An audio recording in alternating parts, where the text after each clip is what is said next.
தாங்குமா இவ்வுலகம்? நாம் ஒவ்வொருவருக்கும் ஆசை இருக்கும், இறந்த பிறகு சொர்க்கத்திற்கு செல்ல வேண்டும் என்று. அப்படி செல்வதற்கு நம்முடைய சாஸ்திரங்கள் என்ன சொல்கிறது தெரியுமா?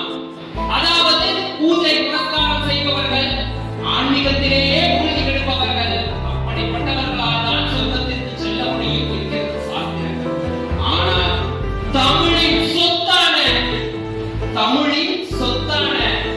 ஒரு நூல் என்ன சொல்கிறது தெரியுமா?